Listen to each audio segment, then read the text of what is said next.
I'm here with Aria Award winning hip hop artist ILLY. Now, ILLY is one of Australia's most prominent rappers, having released 4 albums throughout his career, starting with Long Story Short in 2009, right through to Cinematic in 2013, which is considered a classic for those of you that are hip hop fans out there. It's sold over 45,000 copies and gone gold. And this man, as I said earlier, is an Aria Award winner and one of Australia's top performers. ILLY, thanks for joining us, bro. You're welcome, man. Good to be here. Thank you.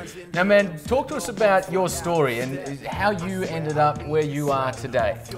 Well, as you know, we grew up together. Yeah. What, young teenage years? Young teenage years. Troublesome young teenage years. Yeah. Which was your fault, by the way. I blame you for that. Fair enough, man. I'm from Melbourne. Grew up on the Frankston line, so the south side of Melbourne. And yeah, I'm just basically pretty much a regular kid. I was a regular kid, but I just had this unusual hobby, a passion, which was music.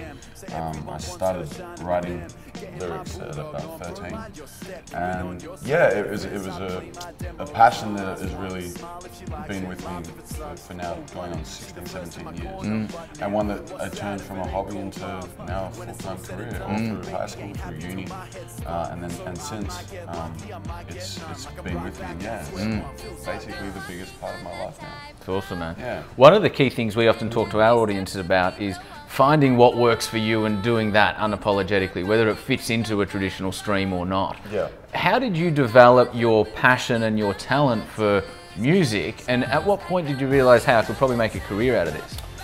Yeah, I mean, there's quite a lot to get through the question. I'm sure you'll manage. Yeah, no, I'd been, as I said, I started writing lyrics at 12, 13. Yeah. And started performing and recording properly around 17. At that point, it was, I can't say that there was a real belief that it was going to be something that I'd be able to live off. Yeah. Because at that time, there was maybe 1 or 2 acts in the country that were able to. But there was always, again, the passion and the hope and the dream that it could become something.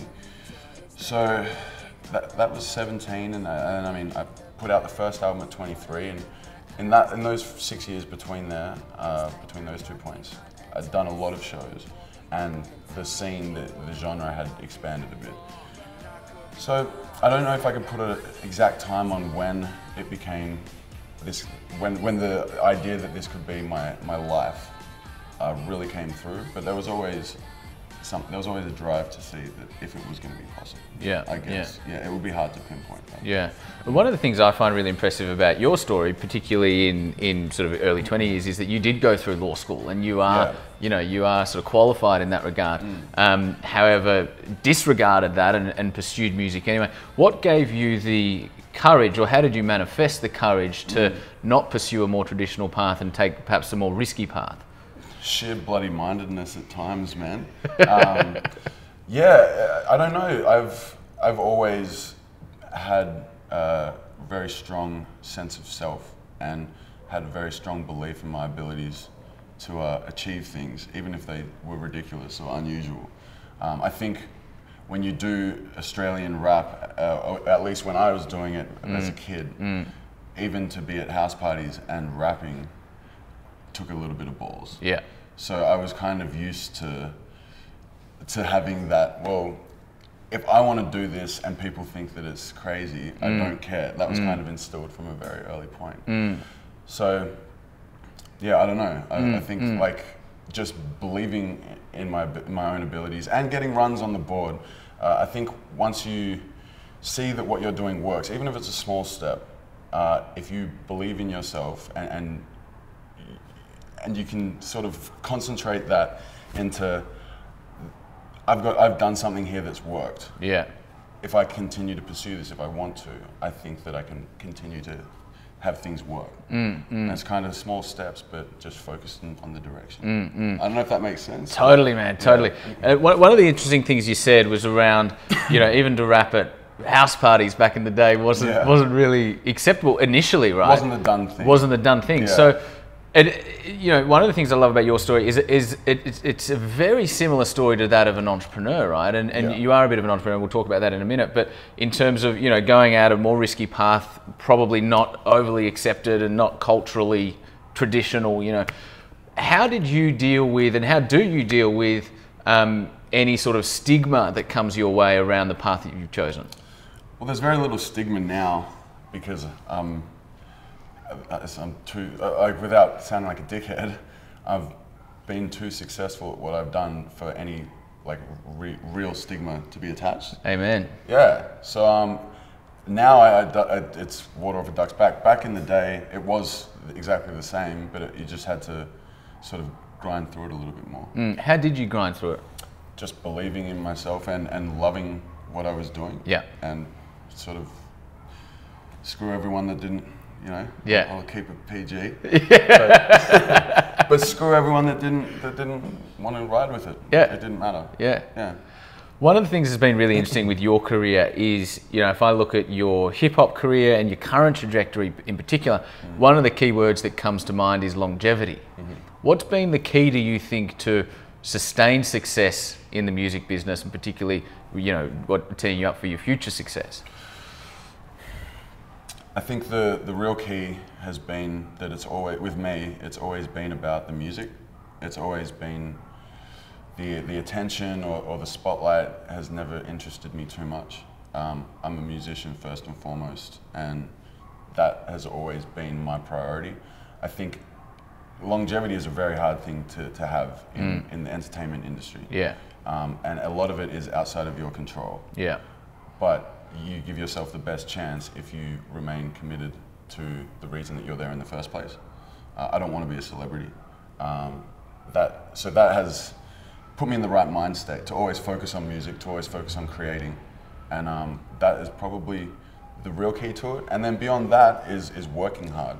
I'm never comfortable enough that I become complacent, or at least I try not to be. And if I do, it's usually for a very brief amount of time before I kick myself in the arse. Yeah. So yeah, that motivation and just sort of positioning yourself as well as you can to deal with external factors that you might not have control over, but being just prepared. I guess preparation, motivation, and believing in yourself. Yeah. It's interesting, man, because again, there's parallels back to traditional business world, right? In Absolutely. terms of those that often have sustained and ongoing success are those that don't really care too much about the flash, and it's more about the hard work. They might have a bit of flash from a personal branding perspective, Yeah. but what gets you there and what keeps you there is the hard work you do when the cameras aren't around. 100%, man, and that's why we are such good mates and maintain that friendship, because I do look at what you're doing in particular. I've got friends that went to law, or friends that studied law or commerce, and they're doing well for themselves. But I see more parallels with how me and you operate. Yeah. Because there are really clear parallels. Yeah. And a lot of the reasons that I'm able to have the career that I have, I think those traits we share them. That's even right. though we're in completely different spheres. And in a practical sense, how has the commitment to your values and the commitment to certain virtues helped your career? Oh, at times it probably hasn't. Yeah. There's probably been a lot of money, a lot of opportunity. Well, not a lot, but there's definitely been opportunities that I've passed on because I didn't feel it was going to be in line with myself. Yeah. But it's helped in the fact that it shapes my music. Yeah. I think it bleeds through my music. You can't listen to it and not sort of pick up those vibes. So, in a practical sense, those characteristics which I hold dear and which I value are obviously going to shape my music. Particularly hip hop artists, where so much of it is drawing on yourself. Yeah. Love it. Mate, in any person pursuing a dream, particularly without a roadmap, it's often a highly challenging journey personally and emotionally and spiritually and whatever else. What's been the most challenging part of this journey for you? There's always challenges. I think earlier on when I was studying, even before studying, when you're sending yourself broke or into debt to finance touring. Like you're coming home from a weekend having lost a few grand and played to a couple of hundred people or less. Yeah. You know, that was really trying. Yeah. And that tests your resolve. How long were you doing that for? Well, I've done about 400, maybe a little over shows now, which might not sound like that much, but that's a lifetime. Yeah. And the first probably 150 of them, I either lost money or broke even. Wow. Yeah. How long was that in terms of time? About, well, from 17 till maybe 24, Yeah. 25. Yeah. I mean, I wasn't 6 or 7 years. Yeah, I wasn't there like, woe is me, this is awful. I was loving it. Yeah. But just the realities of just, it's hard. Yeah, You yeah. know, particularly when you're doing a degree as well, and you know the money isn't there, and the time you're struggling to fit it all in just to get by. Yeah. But you know, It's exactly the same with me, man. Yeah. I've been in business 11 years now. Yeah. Well, First I know, 5 or dude. 6 years, Yeah. there's zero visible rewards, right, or even visible progress if you're Yeah. looking out from the outside in. Yeah, but even like, because I remember that when you were starting, man, and you had a similar set of critics as I did. You had people doubting it. Yeah. But again, it's that bloody mindedness and it's that drive. That's right. Gets you through them. Yeah. Those times. Yeah. The persistence through the hard times. Yeah. Yeah. Yeah. What's been the highlight for you? There's been so many. Dude. There's been so many, man. Last year was a big year. It was the biggest in my career, and I've grown up listening to Triple J. I love them dearly, and what they mean for Australian artists. I headlined the One Night Stand, which is their annual big bash. So that was in Mildura, and there was about 18 or 19,000 people, and I headlined that. And yeah, just being on stage, I mean, it was broadcast live on the ABC, obviously around the country on Triple J as well. And that was a huge moment and a huge source of pride. And I mean, it took me, they put up a private link for me and my crew to watch on YouTube of the whole show, because we didn't get to see it at the time, obviously, because we were performing it. And it took me about 5 or 6 turns of watching it and the final, like, closing scene to not choke up watching it, because it meant that much. Wow. And there's been a lot of moments, but that's really special, man. Yeah, and you know, my mum, I have a song for my mum, and seeing her reaction when I played her that song for the first time. As you know, my mum had cancer and has been in remission for a few years, but I wrote the song for her when I didn't know how it was going to go. And I held on to it for about 3 years without playing it for her. And then once the album was pressed, the first copy of the album, I went to my mum and dad's place and I'm like, here, I've held on to this for years. I can't be in the same room as you when I play this. I'm gonna go drive around and come back, and I came back. And you know, those moments, that's a highlight on a very different sort of level. But you know, it's the beauty of what I do, and when you, I don't know, man, like, there's been a lot of highlights, but I'm very lucky that the field that I'm in it affords you a lot of those opportunities, you know. It's kind of sensationalized life, but the highlights are pretty cool. The lows can be tough, but the highs are pretty good as well. Yeah. How did Mum react? Well, but it was, I mean, fuck, it was tough, man, you know. Yeah, she played it twice by the time I got back, and they were both, my mum and my dad were both a mess, but it's like, you know, that's what, that's what you do it for. Well done, man. That's beautiful. Oh, thank you, man. There was a moment at the end of the Triple J event that you performed where you paused and sort of, you know, in your description to me, you took it in for a few seconds. Talk to us about that moment and appreciating those moments versus often, you know, we can skate over them, right? Because we're moving so fast. Yeah. Well, as I said, like, I hyped this event up in my mind to unfair levels on myself, and I was that freaked out. And there's booms, there's the cameras swirling all around the stage. So it was a 55-minute set, and it took me probably 35 minutes of the set just to get out of my own head and stop freaking out. And then it was almost over, and I was like, oh, I've kind of missed this. And so at the end of the last song, when there's like confetti going, like the lights are going crazy, the crowd is losing their mind. Just once I'd finished the last lyric, just stopped before I said, like, you know, thank you, or I just had a few seconds just looking out at it all and just being like, remember this. And yeah, dude, like gives me chills talking. Same. Yeah. So I've lost track of the question, but that was that experience. Perfect, man, perfect. So talk to us about, do you find that often you skate through, because you're doing the NRL footy show or the footy show, and then there's the next gig and the next plane and the next thing, and you're off to the UK with the Hoods.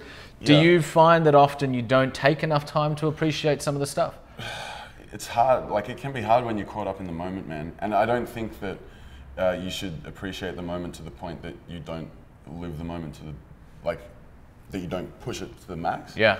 But I've definitely tried to take it in a lot more in the last few years. Yeah.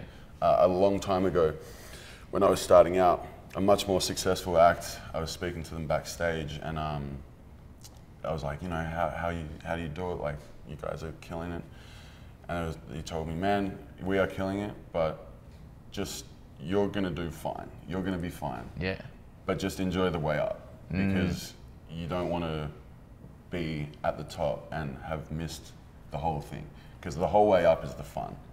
You know, being at the top is great, but you don't want to miss shit. So since then, I've really tried not to. Yeah, it's beautiful. Yeah. Now, mate, you're a bit of an entrepreneur yourself. You started 1-2, the label, right? Which was, what, 2 years ago now? Yeah. What was your thinking around starting that label? I was off contract with my previous record label, and, you know, I'd finished a degree, my degree by that time. I was with a really good management company who also had a label branch. So I just thought, I can do this as well as anyone I've come across. I wanted to have total control of my music, and I was in a position where I'd kind of earned the right to. So yeah, I partnered up with a friend who's also my manager, and started 1-2 and put out Cinematic, which did really well. And then put out our first artist All Day's album last year, and he's off to a flyer. It's going to be one of the biggest in the country in the next few years. So yeah, it's awesome. It's going all right. It's going very all right. Love it. Now this next bit is one that I'm really excited about going into. I've actually wanted to do what we're about to do since Cinematic came out like 18 months ago. So much of Al's views and philosophies come through in his lyrics and in his music. You know, one of the things that Obama said when Obama was asked, you know, he's asked why he's a Jay-Z fan, and he said, well, one of the reasons I love hip hop is because it's intelligent. And I think so much of the time people sort of skim over, you know, some of the more deeper stuff that are inherent within songs, particularly songs that you create, right? So what I'm going to do for the rest of the interview, or for the majority of the rest of the interview, is talk to Al about some of the lines that are throughout Cinematic and get him to digest and interpret what they actually mean for him and what they could mean for the listeners. So let's get into it, man. All right, dude. Highways and winding roads can try, but you can't have both. Well, there's the straight and narrow, or there's the scenic view. You know, you can, basically it's like you can live one way or you can live another way, but it's very hard to live both at the same time, or, you know, even one after the other. It can be difficult to change your path. And I've always taken the scenic road, much to my folks' chagrin at times. But yeah, I've always tried to do things a little bit differently, and I find that that's usually the more rewarding way. Beautiful, yeah. Beautiful. Know from the gate it will hurt you, but you don't earn what you don't handle. Yeah, well, it's a similar thing, man. If you commit to something, it can be trying. It can be difficult to see the end or get to the end result, but you don't get to that end result without it. So you don't get what you don't handle. Like, unless you can deal with that, you're probably not going to get what you want. You know. Love it. Yeah. Tough call to avoid those traps, but in high stakes business, you're going to get that. Trust you to pick out the one lyric with business in it. There's actually a lot of business principles throughout Cinematic, right? Yeah. High stakes business, you're going to get that. Well, can you say the lyric again? You wrote these, bro. I know. Yeah. Tough call to avoid those traps, but in high stakes business, you're going to get that. Well, that's basically like when the stakes are high, there's a high risk, high reward. But that's how you get the high reward. Yeah. Yeah. Love it. Yeah. Take it from the streets to the penthouse suite. All you need is a dream and belief, a little luck, and the guts to achieve. I mean, that's pretty self-explanatory, man. Like we live in a country and a society that encourages and allows for, young people or people with ambition or drive to really achieve whatever they desire. But it requires commitment. But you can make what I've done, what you've done, is turn something that was nothing into something that's huge. So from the street to the penthouse suite is just changing your life around off your own back. Love it. The next 2 bars: get what you pay. Get what you pay for. Cheap thrills ain't cheap. Pay a high price if you want to taste free. Well, that's a couple of things, but broadly, it means that the cheap thrills, the quick fixes, are never what they appear. They're never as good a fix as they appear. And yeah, if you want to really achieve something, it's usually going to require a lot of effort, a lot of whatever. Yeah. Beautiful. Yeah. With age comes wisdom. Lose some, win some. On my lonesome for this one. With age comes wisdom. That's just something I believe in. Yeah. Lose some, win some is again something I believe in. On my lonesome for this one, it was talking about, in that particular song, it's talking about my journey in my music career. And I have a lot of people in my life and a small but very close circle. So I'm never really alone. But I think a lot of the time, your journey is going to be your journey. And that's what that's about. Like, I'm on my lonesome for this one because I'm gonna be the one, sacrificing or putting my time in. So, yeah, that's kind of what it means. I'm here for the heights, not the distance. Here for the good times, not the long time, man. That's it. Music is so, like I was saying, music is so transient and it comes and goes. Like, what's hot this month might not even be hot the next month. So I never came into it planning to be 40 and still. If I am, I'll be stoked. But I got into it for the good times, not a long time. Yeah. We die for the chance and kill for the same, so I think of that future and live for the day. Well, the line before that is, there'll come a day, a time and a place, an age where we'll wish we were right here again. So I live for the chance, die for the same. Kill for the chance, yeah. Die for the chance, kill for the same. Yeah, thank you. Think of that future and live for today. I mean, it's really just about making the most of the moment. They're fleeting. Often, they're very fleeting, the good times in life, so you have to really savor them while they're there. What I love about this line is you say, I think of that future and live for the day, which just in that one line summarizes a bit of a paradox, I believe, of anybody pursuing a meaningful dream, right? Is that we spend our lives tinkering with a universe that doesn't yet exist. We're always building something that is not yet in existence. However, at the same time, we need to balance that somewhat paradoxically with remembering to be in the present. Yeah, I'd agree with that, dude. Yeah, I think you've said that more succinctly than I could. So I'm not going to tinker with that, dude. There will be no tinkering. You nailed that one, dude. My family's proud. I can't please everyone, but I can buy a house. Yeah, that's just a middle finger to the critics. It's just like hip hop in particular. You get a lot of detractors, a lot of people that think they know more than you. But I'm never going to please everyone. I don't really want to, but I'm good. My folks are proud of me. I'm in a position where I'm pretty, not set up, but I'm pretty comfortable, and I don't really care if people don't like it. Fuck everyone. Yeah, we can say fuck. All right. I've been holding off saying fuck for the last 30 minutes. Really well behaved. Cool. I had to go and ruin that. Whatever comes next, I commit you my future, give you my past, gift you these words because the present don't last. Talk to us about not only what that means, but the wordplay that's inherent in that, the poetry of it. Yeah, well, there's the past, present, future tenses being talked. Present, obviously, I gift you these words because the present doesn't last, is like using present in the gift sense and also the past and the future sense. Yeah. Commit to my future means I'm dedicated to being a musician and being an artist and telling my story. And part of telling my story is giving them my past and my experiences and putting that into lyrics.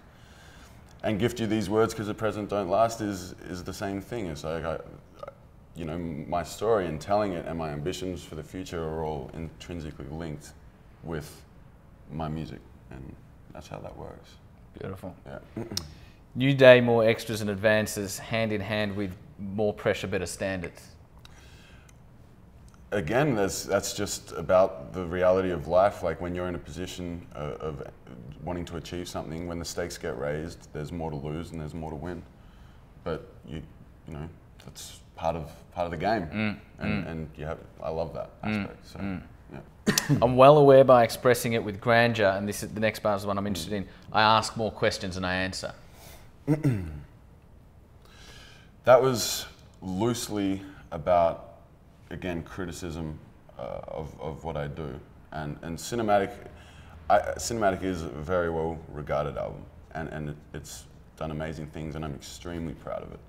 But it's very shiny. It's a new sound for an Australian hip hop album, and so the grandeur part is that it didn't sound like anything else, and it was much more elevated in terms of some of the pop sensibilities or whatever. And so the more questions than I answer part of that is there was going to be, like, I've done this album, like, this is what it is, so it can be celebrated, but there's also going to be people like, well, I'm not sure how I feel about this. But then that's where the can't please everyone, but I can buy a house line comes in. So, sorry, dude, I don't care. Yeah. Never satisfied that where I'm it's right, because success ain't final, failure ain't fatal. Well, I'd love to take credit for that, but that is paraphrasing Winston Churchill. Yeah. But yeah, that's just true. Like, you can get knocked down, you can fail, but it's never the end until you're in the dirt. You can always bounce back.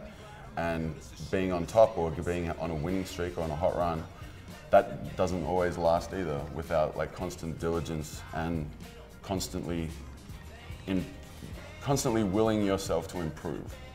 Without that, success isn't final either. So it's just about sort of keeping a level head and always sort of trying to move forward. Yeah. The last one, life feels cinematic right now. It's just a good time when I was writing that, man. Cinematic is the song that that I finished on it, that show that I was talking about. And that was the last line, like, life feels cinematic right now. And looking out, and yeah, it's kind of, I don't know, man, it's pretty special. And there was a lot of special moments with that song, and that's what I wrote that about. Yeah. If we went back to the day before you stepped into this sort of career, what's the #1 piece of advice you would give your younger self? To believe, just to believe and to work hard. I get asked that question a lot in different forms, but yeah, it's back yourself and work hard and know that you have something. I tell that to young kids when I do workshops, or when I'm speaking to young musicians. I always tell them, like, you might not get there. I can't tell you that you will, but you have to work hard, and you have to know that you have a bit of talent, and you have to believe in yourself. And those three things are, well, it might not happen with those three things, but it definitely won't unless you have those. Yeah, won't happen without it. Yeah. Mate, if your life was a book, what chapter would we be up to? Yeah, that's a good question. I've never been next asked that. interview. Yeah. I'll tell you in a few years, dude, when I put the book out. ILLY, I love you, man. Man, you too. Thank you very much. Thanks a lot, dude. As you can see, guys, ILLY is an incredible human being, a great entrepreneur. I'll stop. And I hate saying this while you're here. Let's get him out, and then I'll put him. And I believe somebody in Australia who demonstrates more musical integrity than perhaps a lot of other artists out there. So we're very fortunate to be joined by ILLY today. Mate, thank you very much for coming in, and we look forward to seeing you next time. No worries, Jackie D. Thanks, bro.